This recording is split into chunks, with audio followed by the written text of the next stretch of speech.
यदि कोई प्रेम तथा भक्ति के साथ भगवान को पत्र, पुष्प, फल या जल प्रदान करता है तो भगवान उसे अवश्य स्वीकार करते हैं।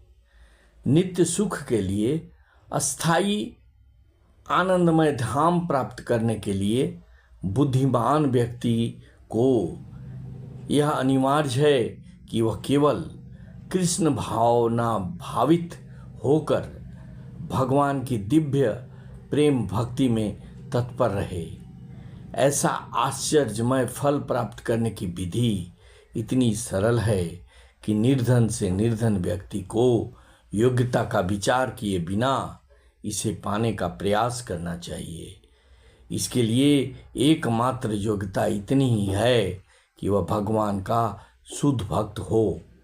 इससे कोई अंतर नहीं पड़ता कि कोई क्या है और कहाँ स्थित है। यह विधि इतनी सरल है कि यदि प्रेम पूर्वक एक पत्ती, थोड़ा सा जल या फल ही भगवान को अर्पित किया जाता है तो भगवान उसे सहर्ष स्वीकार करते हैं। अतः किसी को भी भगवान की भक्ति से रोका नहीं जा सकता, क्योंकि यह सरल है और व्यापक है। ऐसा कौन मूर्ख होगा जो इस सरल विधि से भगवान को प्राप्त नहीं करना चाहेगा और सच्चिदानंदमय जीवन की परम सिद्धि नहीं चाहेगा। भगवान को केवल प्रेमा भक्ति चाहिए और कुछ भी नहीं।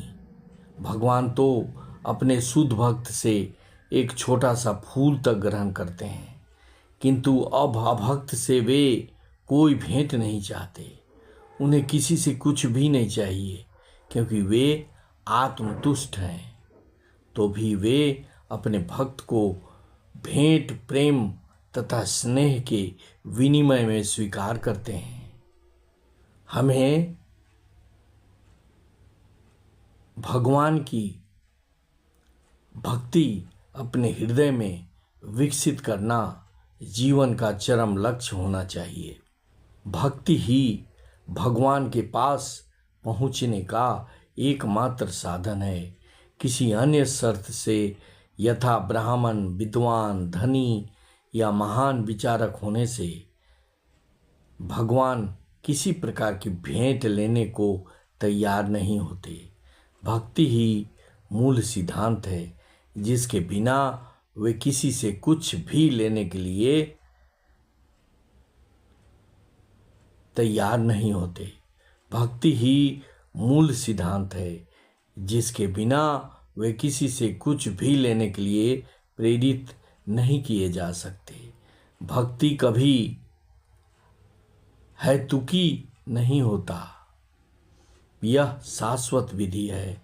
यह परम ब्रह्म की सेवा में प्रत्यक्ष कर्म है।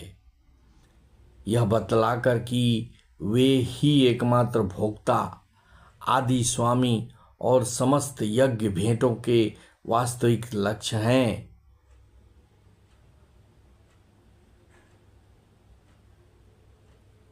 भगवान किस प्रकार की भेंट पसंद करते हैं? यदि कोई शुद्ध होने तथा जीवन के लक्ष्य तक पहुंचने के उद्देश्य से भगवत भक्ति करना चाहता है तो उसे चाहिए कि वह पता करे कि भगवान उससे क्या चाहते हैं।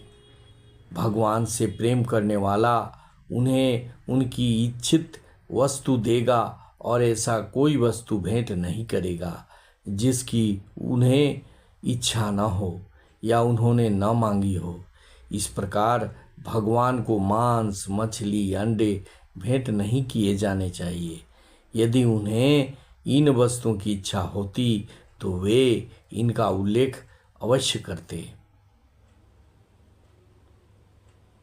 इसके विपरीत भगवान श्री कृष्ण स्पष्ट आदेश देते हैं कि उन्हें पत्र, पुष्प, जल तथा फल अर्पित किए जाएं और वे उसे स्वीकार करेंगे। इसलिए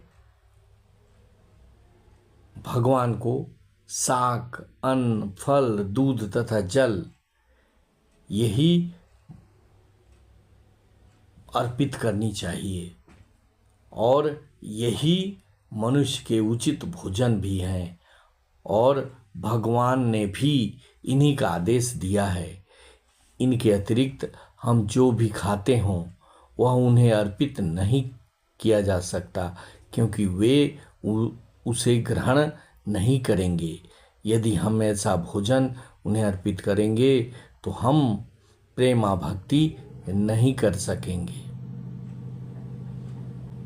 जो लोग जीवन में प्रगति करने तथा भवबंधन से मुक्त होने के इच्छुक हैं, उन्हें इसी प्रकार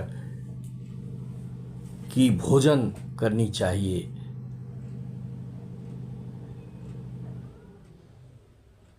उनका प्रत्येक कौर इस संसार की जटिलताओं में उन्हें बांधने वाला है।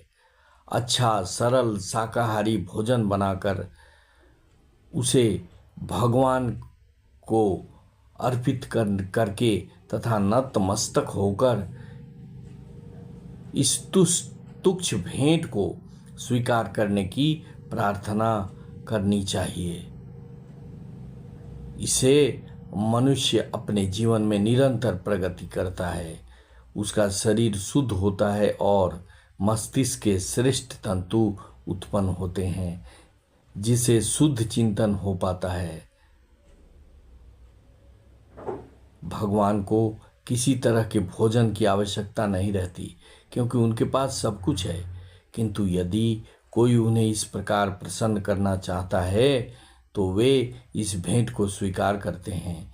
भोजन बनाने, सेवा करने तथा भेंट करने में जो सबसे मुख्य बात रहती है वह है भगवान के प्रेमवश कर्म करना, भगवान के प्रति समर्पित होना।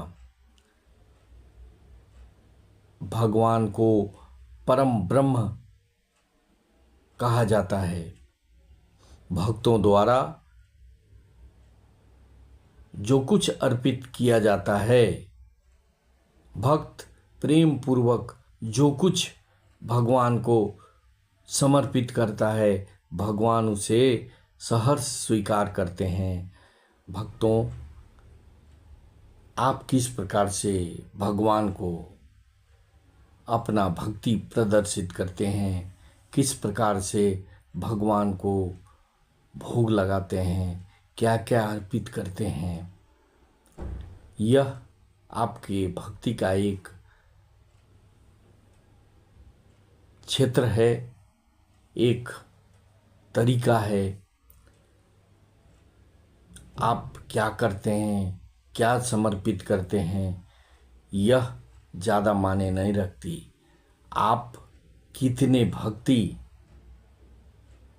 से भगवान को कुछ भी अर्पित करते हैं, यह ज़्यादा मायने रखती है। भक्तों, जो कुछ भगवान ने हमें दिया है उस पर हमें संतुष्ट होना चाहिए और जो कुछ हमें प्राप्त होता है वह भगवान के द्वारा प्राप्त समझना चाहिए और उसे ग्रहण करने से पूर्व ईश्वर को धन्यवाद अवश्य देनी चाहिए, क्योंकि अगर वो ना हो तो हमें कोई भी चीज़ प्राप्त नहीं हो सकता। क्योंकि दुनिया में जितनी भी चीज़ें हैं सभी सृष्टिकर्ता भगवान का दिया हुआ है। इस बात को अवश्य माननी चाहिए। आप किस प्रकार से भगवान की भक्ति करते हैं कमेंट में अवश्य लिखेंगे और इस वीडियो को शेयर करेंगे, लाइक करेंगे और सब्सक्राइब करेंगे, ताकि अन्य लोगों को भी इसका फ़ायदा मिल सके। Thank you very much.